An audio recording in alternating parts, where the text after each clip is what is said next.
Hi, everyone. We're so happy that you're here today for this webinar. My name is Hannah Lahr. I'm a Senior Research Associate and Program Lead at CCRC. I do mainly work on our Guided Pathways team, and we are just so excited to be talking about our Summer Institute and so excited to hear what questions you have and to learn more about the colleges that are interested in participating this summer.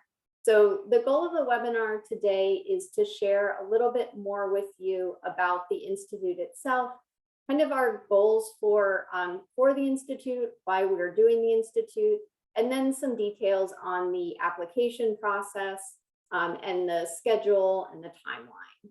So if you have any questions as we're going through the presentation today, please feel free to put them in the chat. We have a team of CCRCers who's here, and either they'll be able to answer your questions or we will answer your questions at the end of our presentation today. And if you have any other questions, please feel free to email us after this webinar as well. We are recording it and we will post this on our website. So if there's other people at your college that you want to share this with, you'll be able to send the link to them as well. So with that, I'm going to introduce Davis Jenkins. He is a senior research scholar at CCRC leading our Guided Pathways team, and he's going to talk a little bit about our motivation for the Institute and our goals for doing it. Thanks, Hannah. Hello, everyone. Hope you're doing well. So since we published Redesigning America's Community Colleges in 2015, we've been doing research, studying the implementation of guided pathways intensively at over 100 colleges nationally. We've also come into contact with many others in institutes and webinars that are doing this work. We've noticed big changes. Colleges are making big changes, and colleges, but we've noticed that colleges often make progress implementing key pieces of pathways, meta majors, program maps, redesigning advising, as well as implementing other related reforms like reforms to DevEd and high school connections. But they have a hard time figuring out how to pull it all together, to bring it all together, and to engage folks really broadly on campus beyond the initial work teams to really make this part of the culture and how the college does business. We've also seen colleges, and we're academics, so we love to plan, we love to meet, doing a lot of planning and implementation, and doing some initial experimentational work, but having a hard time figuring out how to launch things at scale, or as we call it, going all in. So we've come to believe that a good way for both types of colleges to move from planning to going all in, or from what we call Guided Pathways 1.0 to 2.0, is to really focus work on reimagining the experience of students onboarding, their experience exploring options and interests, choosing initial direction, and planning and gaining momentum in a program of study.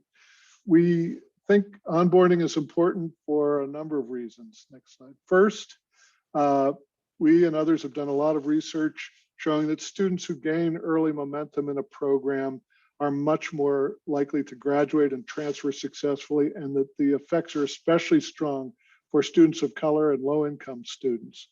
The problem, of course, is too many students, and especially underserved students, drop out by year two. In fact, many drop out in the first term. Some drop out even before coming to the first day of class.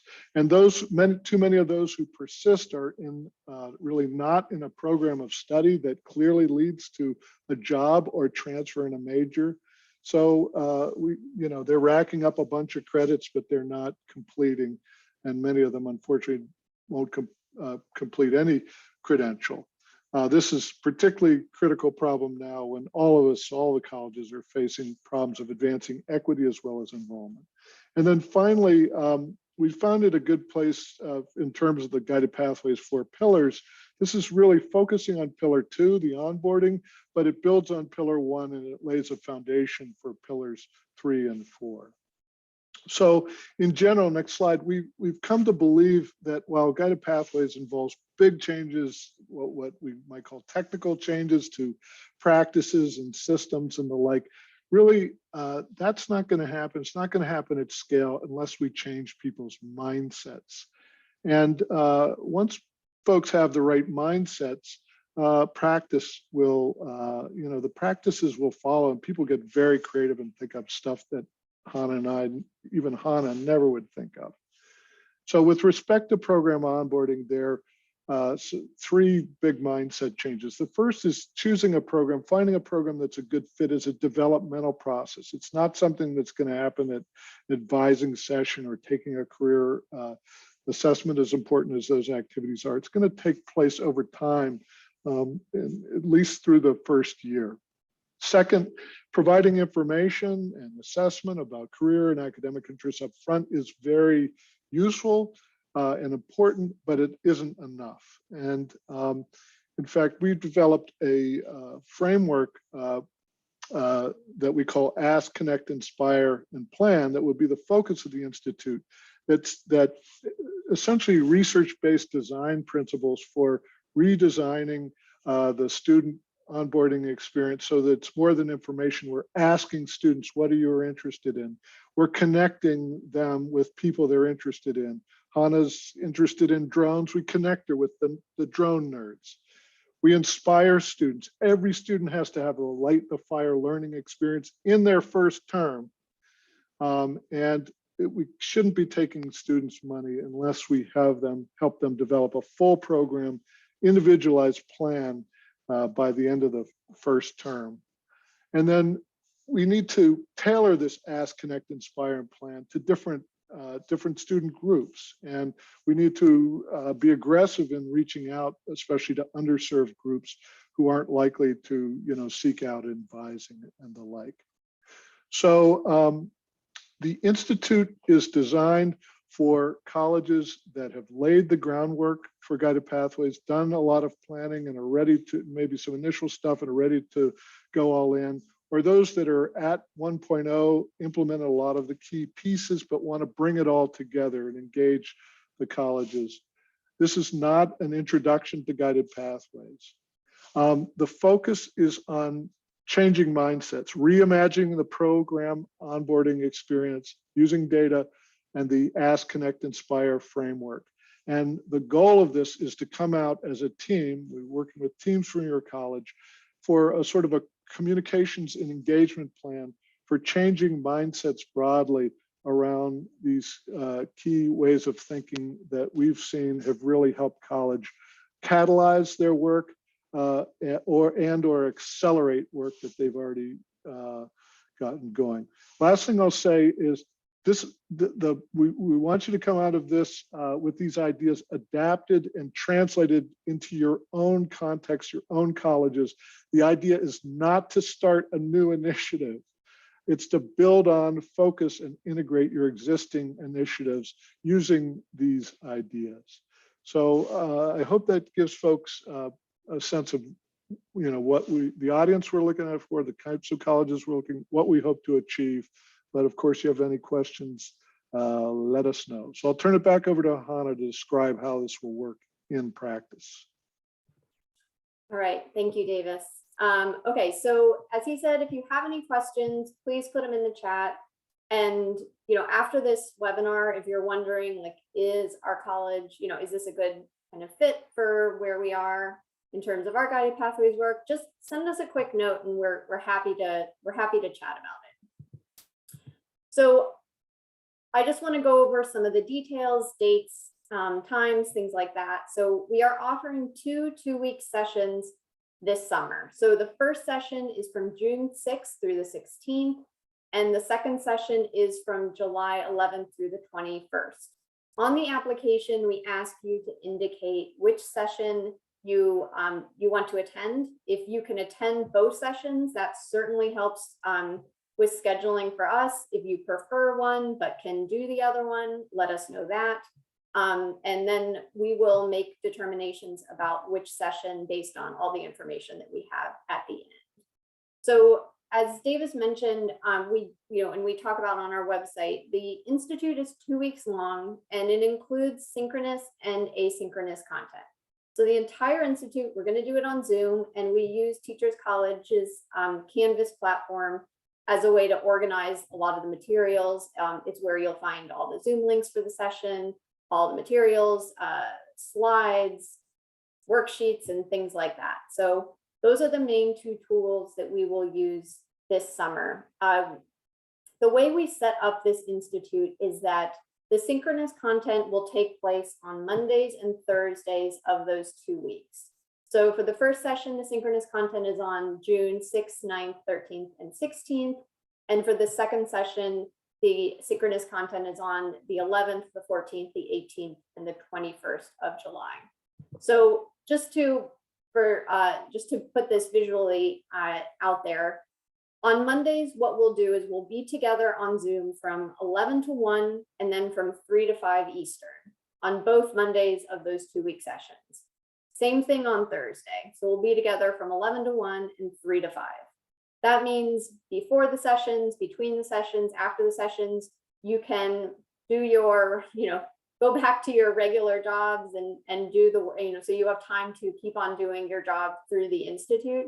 And then what we will do every Monday is set you up to do some team activities to meet kind of on your own on Tuesdays and Wednesdays. How you meet, when you meet, that's up to you, but we will provide you with some activities and some guidance. CCRCers and other experts that we will have participating in the Institute will be available to meet with your team on those Tuesdays and Wednesdays. But one of the tips we learned from last year from a couple of colleges is it's really important to block out the times that your team is going to meet on those Tuesdays and Wednesdays ahead of time. Some colleges ordered lunch for their teams, but it was important to really make sure that that time was set aside for your team to meet and kind of talk about what you learned on Monday and to make plans for the Thursday activities. What we estimate is you'll meet about 8 to 10 hours asynchronously over the course of the whole 2 week institute. So about 4 to 5 hours of kind of on your own team time each week of the institute. I feel like there was one other thing I was going to mention there.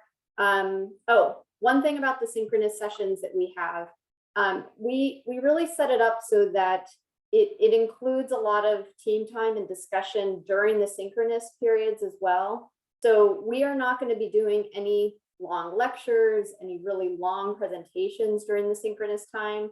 We developed what we like to call mini lectures, which are really no lecture or talk that we give is going to be longer than about 15 minutes during the Institute. So we like to present ideas, present the background, present the research, and then get you and your teams to talk about it and to look at your own college's data and to meet with CCRCers and to talk to experts about what this means about your college and what your plans are moving forward.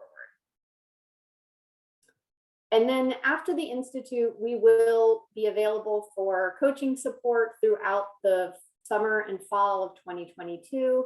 And then we will plan what we're calling kind of a mini conference in February 2023, where we'll all come back together and talk about what you've accomplished so far. What are some of the sticking points that you're having, things that you need still some help with.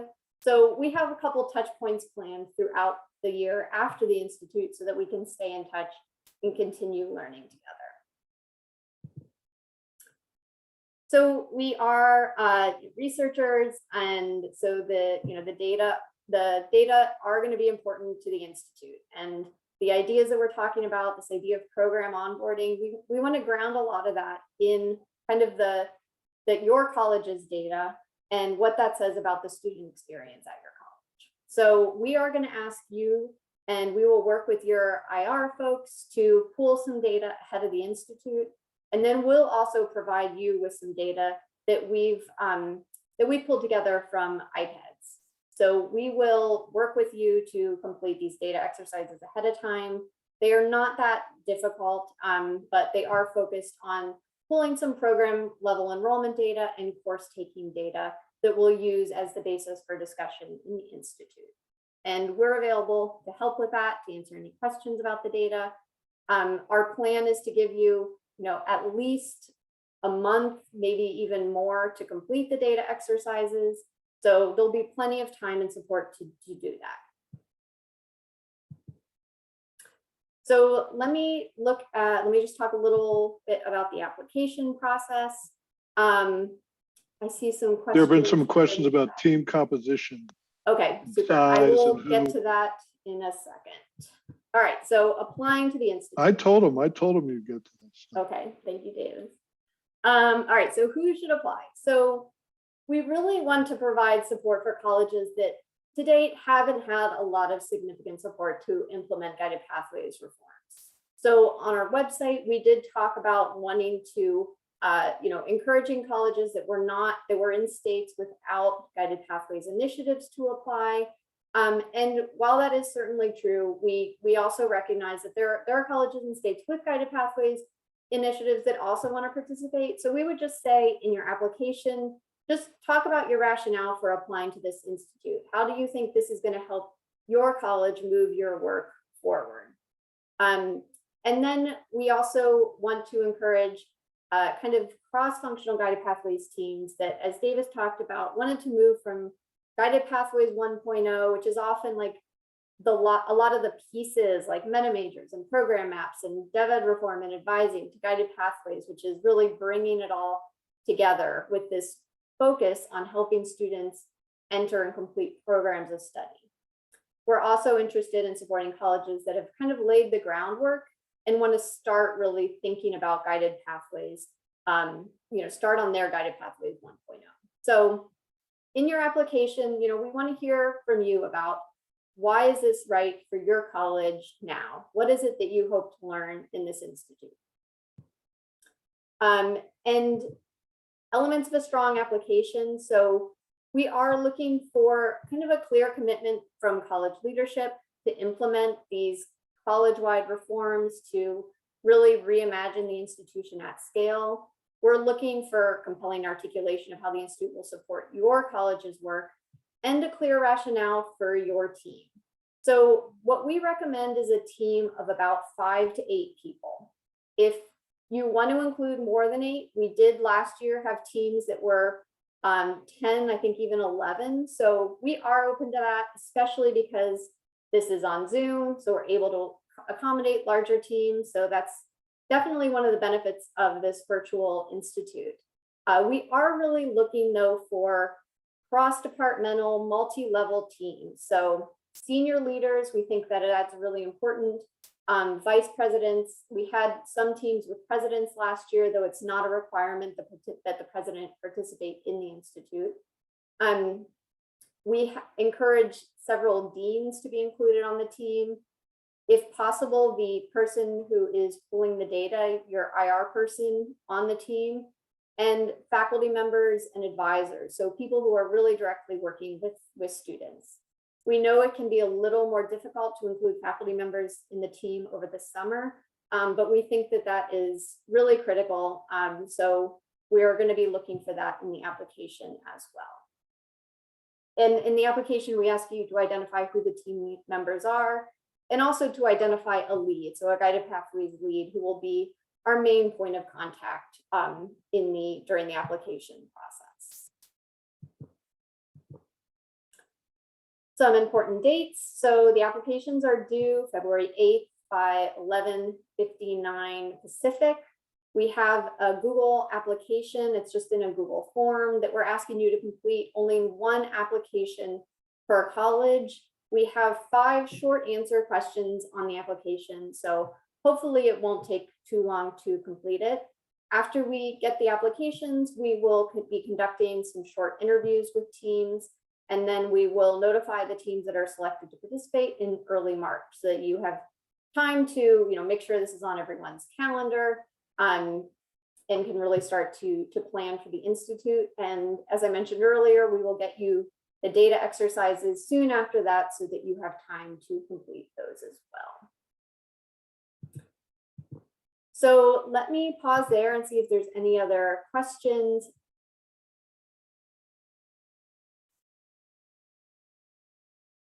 Okay, can we get a list of the 5 questions on the application? Sure. Umika or someone on the CCRC team, could you drop the link into the chat so people can see the page on the the page for the questions? How many institutions are accepted? Good question. So we are accepting around 20 colleges to the Institute total. So about 10 in each session, though that's PM, the application will be due. So last year we accepted 22 teams, so slightly more than 20. So it really depends on how many applications we get. So we will be determining that kind of at the end, but around 20 institutions.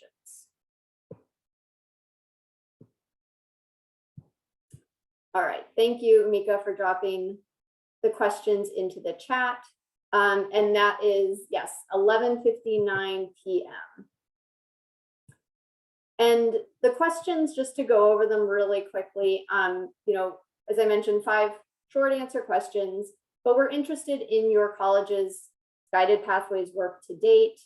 What are you hoping to learn at the Institute? What challenges you've experienced so far?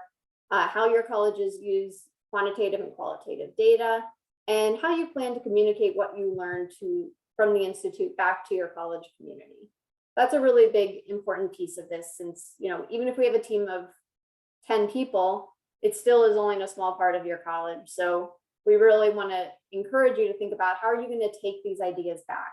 And a lot of the data exercises and the worksheets and the activities that we plan during the Institute are things that the teams can then take back to your college and kind of replicate these discussions with your colleagues. So the idea is we're sort of modeling what some of these conversations look like, and so that then you can have these conversations with other people at your college, lead them through some of these data exercises, talk about the student experience, with other people at the college. So let me just pause there and see if there's any other questions. I'm just going to throw up my email and Davis's email. Feel free to email us if you have any questions or you want to just talk about whether the Institute is kind of the right fit for where you are in terms of your guided pathways work. But it is, we're very excited about it. We had a really, really great time doing the Institute last year. We're very excited about doing it again this year. And we're really, really looking forward to really learning from the colleges that participate. We see this as kind of a two-way street where we're hopefully able to, teach you some of what we've learned about guided pathways, but also we're able to learn from you. And that's really what's informed kind of our updated thinking on guided pathways. So this is it's really another exciting learning opportunity for us. So I'm just going to pause there for a minute, see if there's any other questions. But if not, we will be happy to answer any questions over email. Davis, do you have anything to add? Whether or not you decide to apply, and you should only apply if you think this is a good fit. I mean, that's what we're mainly looking for. We understand people are in different places and that summer may not be right, but we thank you for your interest, and we're still interested in connecting with you. So whether or not you apply, feel free as always to send Hannah especially an email. And me too. No, send them to me. All right, well, if there are any other questions, reach out to us. Applications are due in about 3 weeks, so plenty of time to work on this. Thank you all so much. We hope you all will apply, but if not, also just send us a note. We'd love to hear more about your guided pathways work and the work you're doing at your college. So thanks, everyone.